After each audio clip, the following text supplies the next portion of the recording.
Nous sommes à l'atelier des sociétés techniques de Polytechnique Montréal. Vous voyez derrière moi la voiture solaire de l'école Esteban 7 qui s'apprête à partir pour le circuit des Amériques à Austin au Texas afin de participer à l'American Solar Challenge 2014.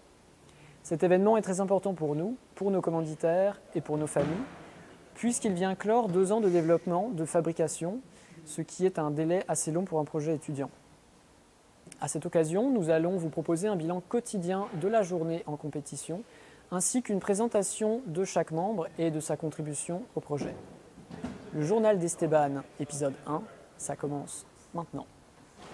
Le but d'Esteban 7, c'est vraiment de corriger toutes les erreurs qui ont été faites par le passé, autant que possible, et de bâtir sur les acquis qui ont été faits, de corriger les mauvais coups et de pouvoir vraiment être dans la compétition et pouvoir se classer à un meilleur rang.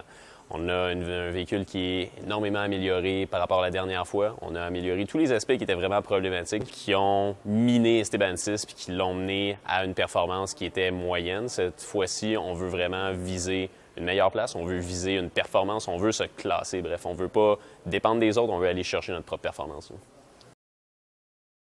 Donc Jonathan, tu es notre directeur électrique sur Esteban 7. Tu as également participé à la fabrication et à la conception d'Esteban 6. Oui. Peux-tu nous dire quelles sont les différences sur le plan technique et sur le plan électrique entre la voiture qu'on va présenter cette année et la voiture qu'on avait présentée il y a 2 ans? Physiquement, tout a changé. Il n'y a pas un module qu'on a gardé. Tout a été reconçu et refignolé. Donc bref, c'est une architecture distribuée. Tout fonctionne avec le BusCAN, qui est très semblable à ce que tu vas retrouver dans ta voiture. On a un total de 13 modules différents, 13 ordinateurs si on veut, qui communiquent entre eux et qui font fonctionner la voiture. Comme j'ai dit, tout est nouveau, tout a été changé. C'est un nouveau BMS, un nouveau pack à batterie. L'assemblage mécanique a été refait de manière à rendre la maintenance beaucoup plus facile, rendre le tout beaucoup plus fiable.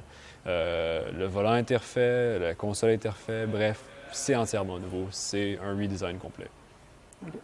On a notamment au niveau des moteurs, on a changé notre vieux moteur qui datait de 1998 par 2 nouveaux moteurs roues de marque Mitsuba. Est-ce que tu peux nous en dire quelques mots?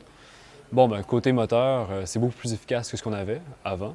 Jusqu'à maintenant, on n'a pas eu assez de données pour réellement quantifier. Il faut encore analyser, puis on va faire ça, c'est en cours de route. De manière préliminaire, on s'attend à avoir une efficacité, un rendement à peu près 30 % plus élevé, juste à cause des moteurs en tant que tels. Les moteurs qu'on avait avant étaient désuets.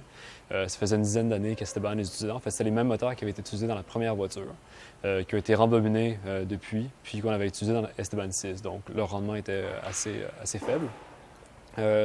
Évidemment, avec un changement de moteur vient un changement d'électronique.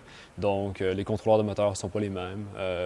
Nos périphériques qui contrôlent les moteurs aussi ont eu à s'adapter au changement du contrôleur lui-même. Donc bref, beaucoup de choses différentes juste à cause de ça. OK. Et puis la grande nouveauté aussi, c'est que c'est notre propre BMS. Oui, pas toutes les équipes, en fait, très peu d'équipes font la conception de leur BMS. C'est un système qui est complexe. BMS, pour préciser, c'est le Battery Management System. Exactement. C'est un système qui est relativement complexe et qui doit fonctionner. S'il ne fonctionne pas, on n'a pas du tout le droit de participer à la compétition. Il est testé rigoureusement sur le site. Les juges s'assurent qu'ils rencontrent les spécifications des batteries. Puis dans le cas échéant, on se fait renvoyer chez nous. Donc, on ne veut pas de faire notre propre conception, c'est un risque qu'on a accepté cette fois-ci. Et jusqu'à maintenant, il passe tous les tests haut la main. Donc le BMS, sa fonction, ça va être vraiment de gérer l'alimentation de la batterie par rapport à des entrées et des sorties qui changent? Normalement, l'objectif du BMS, c'est seulement de vérifier que la batterie est dans un état fonctionnel. C'est-à-dire qu'elle n'est pas trop chargée, elle n'est pas trop déchargée, qu'elle n'est pas trop chaude, puis qu'on ne tire pas trop de courant. L'avantage qu'on a d'intégrer ou de faire notre propre conception, c'est qu'on peut y intégrer d'autres fonctionnalités telles que celles que tu as mentionnées. Donc, le BMS qu'on a conçu assure non seulement le bon fonctionnement de la batterie, mais gère aussi l'énergie de la voiture en général. Donc, c'est le BMS qui va décider quand est-ce que les panneaux solaires sont connectés. C'est le BMS qui va décider si le contrôleur de moteur peut tractionner ou non. C'est le BMS qui va communiquer avec le contrôleur de moteur pour lui dire, pour lui donner l'état de la batterie, pour que le contrôleur de moteur puisse s'adapter à l'environnement, à la batterie, dépendant de ses besoins. Il va y avoir quelque chose de tout nouveau cette année à l'American Solar Challenge 2014 pour Esteban 7. Ça va être du côté de la stratégie. avec donc un nouvel outil logiciel qu'on n'avait pas sur les précédentes versions de la voiture. Alexandre, c'est toi qui as développé cet outil, est-ce que tu peux nous en parler? En fait, c'est un programme qui va permettre d'obtenir un profil de vitesse de la voiture qui va permettre de maximiser la distance parcourue tout en obtenant une charge de batterie finale raisonnable visée par l'équipe.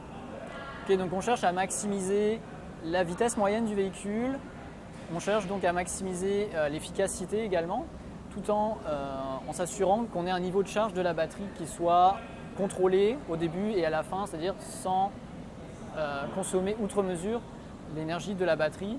Donc est-ce que tu peux nous dire, grosso modo, comment tu as organisé ce logiciel? D'accord. En fait, le principe se base sur un bilan d'énergie. On sait l'énergie qui est reçue par les panneaux solaires, si on connaît son ensoleillement incident sur les panneaux, à partir de prévisions météorologiques. On peut également connaître l'énergie dissipée par le véhicule, qui sont des propriétés même du véhicule, soit par frottement, par perte, par friction par l'air. Il y a également l'énergie qui est perdue dans les pentes du véhicule, qu'il gravit ou qu'il descend.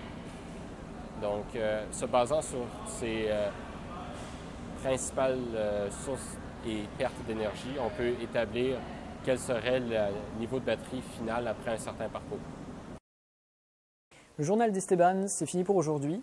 J'en profite pour remercier tous nos commanditaires, l'école polytechnique qui nous soutient sans faille depuis 1998 et tous les particuliers qui ont participé à la campagne de financement sur Indiegogo, campagne qui nous a permis de récupérer 2 000 $ pour participer à cette compétition. On se retrouve dimanche prochain. Bonne fin de semaine.